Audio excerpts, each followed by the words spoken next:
tired today. I'm like, fine, fine. I do. If I Folks, know I'm it's hot, really tired boy, today. It's it, hot. it's hot. It's been hot for the last 4 or 5 days. Ugh. Um, Like 110 I know, degrees. right? It was Well, 100. it's cooler where you live though. No, it isn't. No. That's been the shocker. No, that's been the shocker. So 2 days ago, it was actually 100 degrees in Inglewood. It never gets to the hundreds where I live. No. So, folks, for context, I'll break the fourth wall. Folks, for context at home, she lives out in the valley where it's always hot out there in the Yeah. summer. It gets high, it gets to triple digits. I Yes. live 30 miles south of her by the water, by Pacific Ocean. We may get in the 90s occasionally, but we rarely ever get in the hundreds. Never. And I was 100, and my brother was 107 in Carson, which is south of us. So it was even hotter where he was. But like my Yeah. sister, who was in Alhambra, was 105. Like you, 100. Like so, it makes sense where Melissa is, where she lives. It's not like it happens all the time, but it can get that hot out there. Right.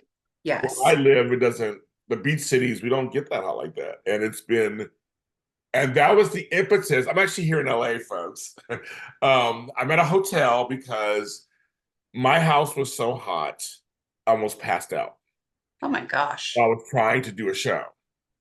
And I had all my shows this weekend I had to do because I haven't done them because I've been out of town. So we were doing live shows. And I have to be lit a certain way and whatever.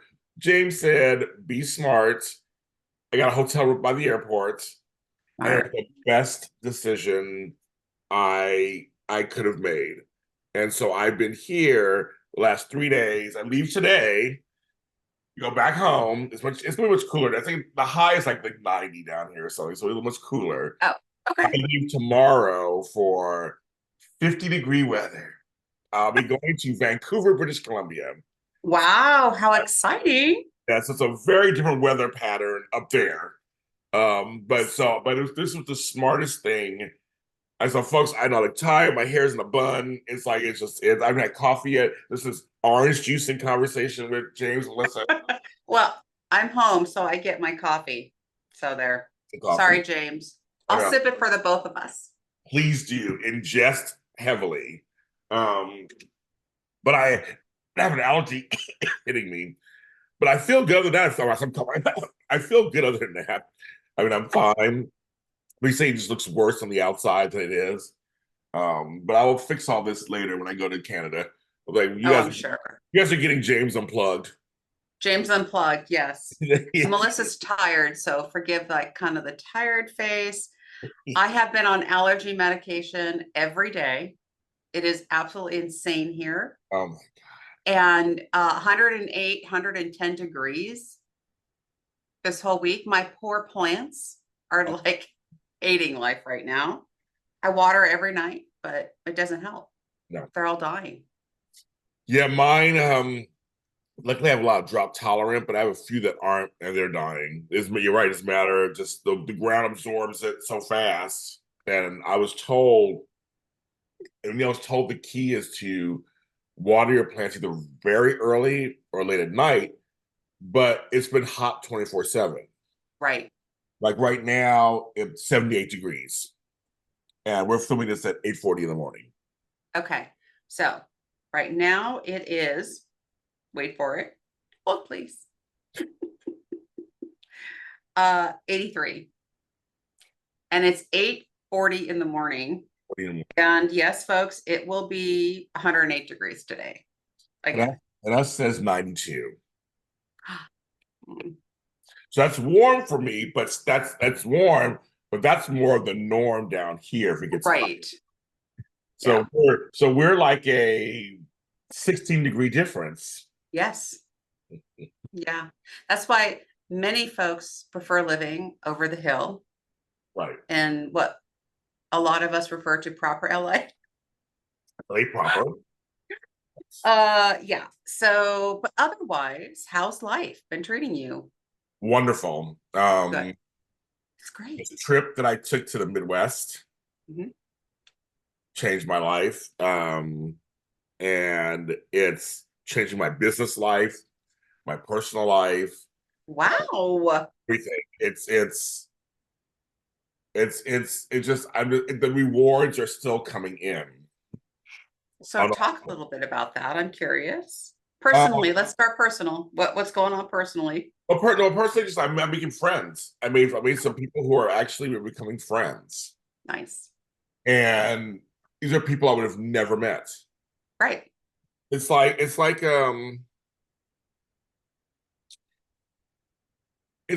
I went somewhere, went to a part of the country that I would never go to for any other reason, Hmm. and I hit a pot of gold. Like the pot of gold was sitting there, and I had no idea, but I was led there for just by a series of things. And this week on two of my shows, I actually talk about my trip to the Midwest, and I was reflecting on it. And it was like, yeah, this is kind of it's like we live in a small world. We also live in a large world. Like it's both.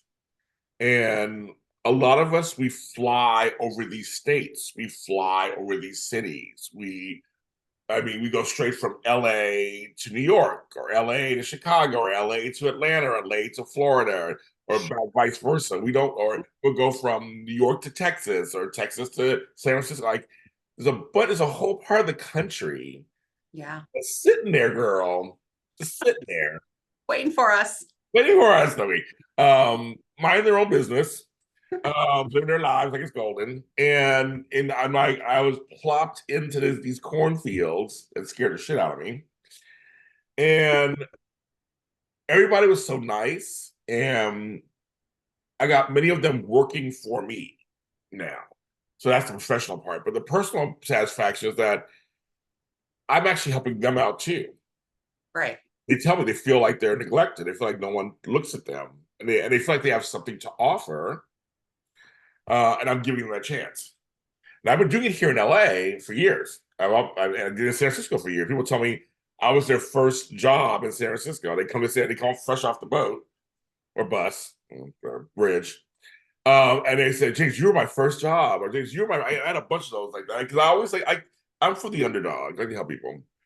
And then in LA, same thing. It was like, James, you gave me my first chance to do an audio drama, my first chance to be on a show, or you were my first interview. People will tell me, you're my first interview. And I was like, I guess I was. And I see them doing better now. And so when I call them back and they come back on the show, I go, yeah, we did our first interview like 9 years. That was 9 years. Yes, 9 years, like this whole thing. So I know that out here, but I'm actually now having the satisfaction. I'm giving people in another part of the world Yeah. their first chance. It's fantastic. Trip. It's really a trip. I mean, I feel like I'm of service, and I feel like I have even a more narrow definition of what I should be doing next, and that's the Midwest. I feel it very strongly. That's I'm gonna go. I'm going where the money is.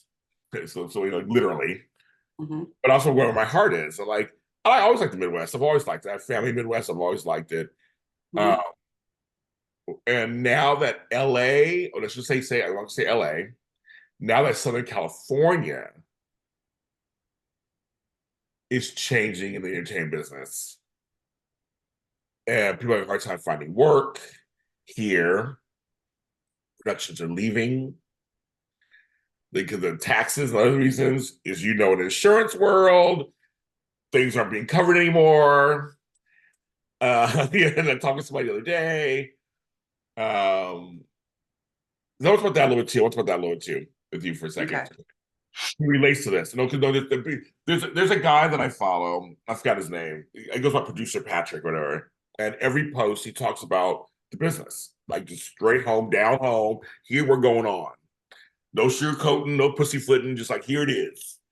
And people are scared. And as I went to the Midwest, I met up with one of my friends too, who's in Chicago, who's like, James, there's no buzz here in Chicago, but we're hearing that LA, that the buzz is kind of going out too, but that'll be back in a few years or something. Like it's like everything ebbs and flows in cycles. They have like, but right now it's kind of like it's petering out.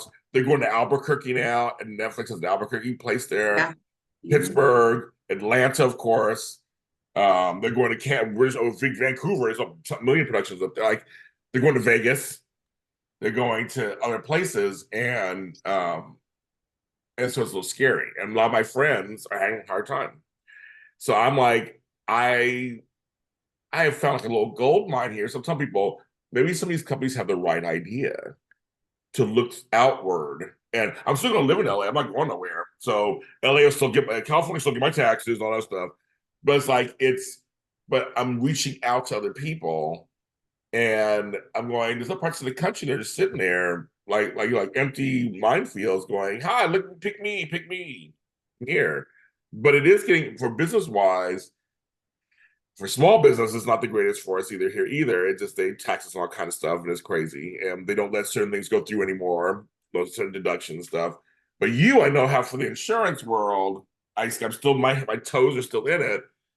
I saw something else. I forgot what I saw the other day. I was like, there's something else they're not covering anymore. And it's just like, okay, well, what do you do now? Because California is changing a little bit. And we had to talk briefly a couple episodes ago about that.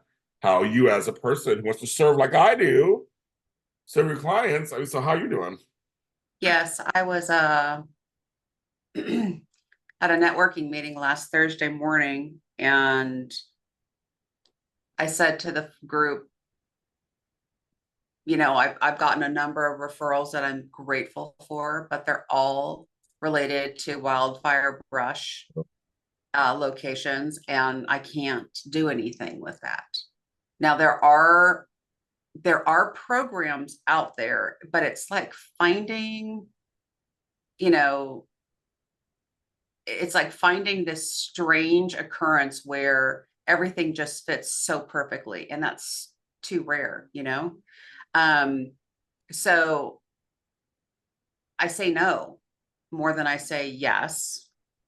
For my small business, it just signals that you can help the people you can help, and you have to just kind of double down in areas that are still aggressively writing.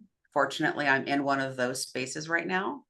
Um, and kind of just try and weather the storm as best as we can.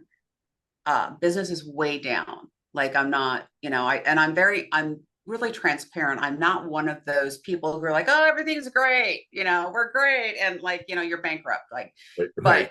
but I'm not one of those people. So when I say to you, like, business is down and it's affecting lifestyle right now, that's a really true statement. But I think I see that everywhere. I really do. And I just think right now it's a very tough, time. And all signs point to, we're all going to get used to paying higher premiums. So it'll eventually stabilize and we'll get used to paying what we pay. Right now, we're still in that trend of, oh my gosh, I have to choose between paying insurance and not having something, which is not it's not what we're used to doing. So it's just a shift. And we'll see, we'll weather the storm as much as we can. But personally, James, it's not fun to sit at your desk and talk to these really super nice people and be like, I'm sorry, can't help you. Where before, you get excited about opportunities and meeting people and developing, client relationships. And right now it's just on the fire insurance side, it's just dead. I have a guest with us today, Miss Kima. Oh It's my here. God. Hey, girlfriend. Hold on one sec, guys. I just want you to say hi to Kima. I know Let my me see if I can get her on camera. Oh, she just left. Kima. There she Hi, is. baby. You hear me. Yes, you hear me. Are you looking? Oh my God, you're so beautiful. You're going Hi, around the other. baby. Oh, So she's ready to go outside, which is why she's interrupted me. And now she's going to start being like a child and poking at things she shouldn't. I see you. Now she's looking at me from my other side of the desk. Okay, I'm going to try and capture this oh my because God, it's I so love it. cute. I love it. Hold on one second, guys. Sorry. I love it. People love dogs. That's fine. Hold on. I'm trying to get to her. There she is. I see you, baby. I see What are you those doing? eyes. With baby Yoda. I So see that's where those eyes. she rests her chin on my desk. Aw. and she says to me, it's time for you to let me out, or I'm just going to make your life miserable. Well, So hold on one second, because she's going to start scratching at my door. I I'm sorry, live. We're shooting live, love it. but 1 second. You folks, Sorry, James. I love Sorry, it. James. I Sorry, love it. James. I know. Oh my God, I love it. So Okay. folks, so we can't have I want to have any dead air. We love this. I'd say this is real life, kids. This is real life. There you go. Yeah, I love So, it. I mean, business is not great for the retailer. I don't care what size you are. It's not different. Yeah. Um, so It's nothing new to happening, it's happening report. here. It's The thing is just, happening here too. So you're right. It's happening all over the place. I think people like you had said, you're looking around, you're making changes, you're looking for new opportunities. That's what we're doing here as well. I think that's the sentiment that I'm hearing for small business owners, that we work with. It's like, well, what else can we be doing? So how long can you weather it? I don't know. Right. So Like how long is it going to last? But I noticed that for even insurance too. I know a couple people are doing this too, where they're getting licensed in more places. right. Well, so are we. I mean, Yeah, that's strategic, but we do have clients in Arizona, yeah. Florida, Nevada, and I've got the agency has some other licenses in other states, but you got to kind of follow your clients, because remember, the dirty secret is a lot of people are leaving. I don't care what you're saying or what the stats are that come out of the capital, people are leaving. So those are their really good clients of ours. They want us to continue serving them. So if it makes sense for us, then we go get the license. But yeah, look, I come to my desk and I answer my phone. Okay, well, that's And I'm lovely. looking for opportunities, James. I mean, I'm in that space right now of trying to decide what's the next step, like you in your business, like what's the next thing. And I think that's healthy. I mean, I think change at first is, a lot of us don't like it. It's shocking, but there's also opportunity in change. And, you know, I'd Well, like some good opportunities. I kind of want to talk about, because our fans, we have some fans. We do? I'm so excited. This is what I did, Lou. They like that we talk about all kinds of stuff. That we go from silly to serious, and I think as two friends that we represent. They say we're representation of, if we met with your friend, this is what you're talking about. I mean, if you and I met in person, this is what we're talking about. And I think I want people to know that, talk to your friends about stuff, like share ideas, talk about your fears sometimes, or what I'm like, listen, I don't do the whole I'm very transparent. I don't do the whole thing of like, everything's great, everything's fine, everything's great, everything's fine, and meanwhile you have nothing. Right. You're And miserable. you're in trouble and you need help, and there's that pride, fear-based thing that happens. But look, folks, we're all in the same there. This is happening to most of us, Mm. right? It is. It's happening to most of us. And I think that people are getting more honest about, yeah, my sales are down, or yeah, my income is down, or yeah, I don't, my client base is shrinking. And I encourage that, because you never know where someone's going to say, hey, I can help you with that. I'm like I said, that was my thing, is that when you keep everything in, and then someone goes, oh, I know somebody who could have helped you like 5 months ago Yeah. on that one thing, and you're like, it's either it's too late, or maybe they can still help you. You're like, gosh, this something sooner. Like, that's the thing. It's like, you never know. I always say, don't block your blessings. You never know who could have something, or information, or a lead, or I like that, James. I like, don't block your Look like blessings. blessings. I mean, that's the whole thing. It's like you're so nervous and scared. We're all nervous and scared. Yeah, But it's like, if you don't say nothing, no one can help you. that's right. And I think we right behind that fear, there could be something, an answer right behind it, and you're too scared. Yeah. We all try to figure out ourselves, and that's great. I get that, but Yeah. it's like that everyone is going through it, and it's funny because, on a side note, folks, I used to work in insurance. I used to work in insurance education, and I know personally almost every state just about has their own requirements and their own CE statuses, all their stuff that's due to become, you know, to be able to work in their state. I worked with many secretaries of state of the states, say that 10 times fast. And I know personally, I used to file for over 25 states, 30 states. So and each one had a different way of filing, trust and Of believe. course. But I get that. So when people say, well, I'm going to try to get my broker license in Florida, or I'm trying to do it in Missouri. I say, no, I say go for it. I'm just letting you know that it's not also, there's different things going on, and it may or may not help you. I mean, I know it may help you. I don't think anything wrong with that. I have friends who are getting commercial agents in North Carolina and one in Atlanta. Right. It's expanding your reach. I think there's nothing. You gotta be smarter. You gotta think smart about it. Like, you don't just try to get everybody, but like you said, if you have a client going to Albuquerque and you're not licensed in New Mexico, you should look into it. Yeah, absolutely. I mean, we've retained clients that way, and they're still our clients today. So I think for us, our boutique agency, our return client base is really strong. Okay. And then that's what's helping us weather the lack of new clients and new business into our firm, because people are sticking with us. Not everybody, but a high majority are sticking with us.